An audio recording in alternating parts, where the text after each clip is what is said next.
বন্ধুরা, আজ তোমাদের সাথে শেয়ার করতে চলেছি পুরোনো দিনের মা ঠাকুমার প্রিয় এক রেসিপি। ঘরোয়া উপকরণে কম সময়ে তৈরি, স্বাদে একদম অতুলনীয়। আজ বানাবো বোয়াল মাছের পাতুরি। এখানে 6 পিস বোয়াল মাছ নিয়ে নিয়েছি। আর নিয়ে নিয়েছি কতগুলো রসুন, কাঁচা লঙ্কা, পোস্ত, নারকেল আর সর্ষে। আজ পাতুরিটা সর্ষে, পোস্ত, নারকেল দিয়ে করে তোমাদেরকে দেখাবো। চলো তাহলে পাতুরিটা বানানো শুরু করি। বন্ধুরা, এবার নারকেলটাকে কুড়িয়ে নিই। এইভাবে পাতুরিটা রান্না করলে 1 হাঁড়ি ভাত কম পড়ে যাবে। এবার আমি পোস্ত আর সর্ষের পেস্টটা করে নিয়ে আসবো। এবার আমি রসুন আর কাঁচা লঙ্কার পেস্টটাও করে নেবো। এবার মাছগুলোকে আমি মেখে নেবো। প্রথমে দিয়ে দিলাম রসুন আর লঙ্কার পেস্ট। এবার দিয়ে দেবো পোস্ত আর সর্ষের পেস্ট।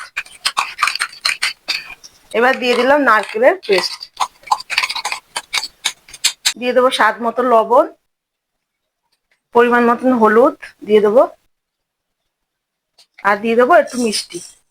সবশেষে দিয়ে দেবো সরিষার তেল। এবার ভালো করে মাছগুলোকে আমি মাখিয়ে নেবো। বোয়াল মাছের পাতুরি তোমরা কারা কারা নারকেল সর্ষে বাটা দিয়ে খেয়েছো আমাকে কমেন্ট করে জানিও। দেখো বন্ধুরা, দেখতে কত সুন্দর লাগছে, মনে হচ্ছে এখনই গরম গরম ভাতের সাথে মেখে খেয়ে নি। আর গন্ধটা যা সুন্দর বেরিয়েছে না, নারকেল পোস্ত সর্ষের খুব সুন্দর গন্ধ বেরিয়েছে। এই দেখো, রসগোল্লা পুরো। আমার বানানো সব পাতুরির রেসিপির লিঙ্ক গুলো ডেসক্রিপশন বক্সে দিয়ে দেবো, তোমরা সবাই দেখে নিও। এখানে আমি একটু ধনেপাতাও কুচানো দিয়েছি। এটাকে একটু ভালো করে মিশিয়ে নেবো। পাতাটাকে আমি ধুয়ে মুছে পরিষ্কার করে নিয়েছি, তাও আমি আর একবার মুছে নিচ্ছি। মশলাটা দেবো এর মধ্যে। প্রথমে কিছুটা মশলা দিয়েছি, এবার মাছটা উপর দিয়ে দেব। এবার কিছুটা মশলা দেবো উপর দিয়ে। উপরে একটা কাঁচা লঙ্কা দিয়ে দিলাম। এবার পাতাটাকে মুড়িয়ে নেব। বন্ধুরা, আজকে আমি পুরো সম্পূর্ণ অনুষ্ঠান বাড়ির স্টাইলে পাতাটা মুড়িয়ে নিচ্ছি।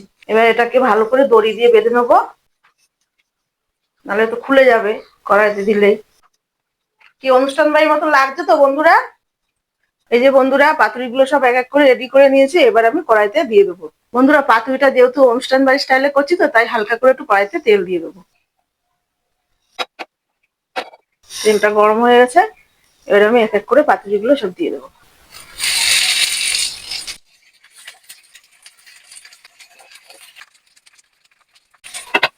প্রথমে উনুনের আঁচটা একটু জোরেই থাকবে, তারপরে আমি আঁচটা মাঝারি করে দেবো, মানে হালকা একটু কমিয়ে দেবো। তাহলে পাতুরিগুলো আস্তে আস্তে সিদ্ধ হবে, ভালো হবে। পাতুরিটা হয়ে গেছে বন্ধুরা, এবার তোমাদেরকে একটু দেখিয়ে দিই। এই যে অনুষ্ঠান বাড়ির মতন পাতুরি রেডি। এই যে বন্ধুরা, বোয়াল মাছের পাতুরি রেডি। তোমাদেরকে একটা খুলে দেখাই ভিতরটা কেমন হয়েছে। গন্ধটা এত সুন্দর বেরোচ্ছে যে আজকে আর বলার নেই, এত সুন্দর গন্ধ। তোমাদেরকে একটু চামচ দিয়ে ভেঙে দেখাই ভিতরটা কেমন হয়েছে। এত সুন্দর সফট হয়েছে ভিতরটা। একটু খেয়ে দেখি কেমন হলো। ঝাল লবণ সবকিছু ঠিকঠাক একদম, পুরো একদম অনুষ্ঠান বাড়ির মতন পাতুরি। তোমরা এভাবে বানিয়ে খেয়ে আমাকে কমেন্ট করে জানাও কেমন হলো। সত্যি বন্ধুরা, দারুণ অসাধারণ হয়েছে খেতে। নিজেই বানিয়েছি, নিজেই বলছি এত সুন্দর। ভিডিওটি ভালো লাগলে একটা লাইক করে দিও, চ্যানেলটিকে সাবস্ক্রাইব করে দিও।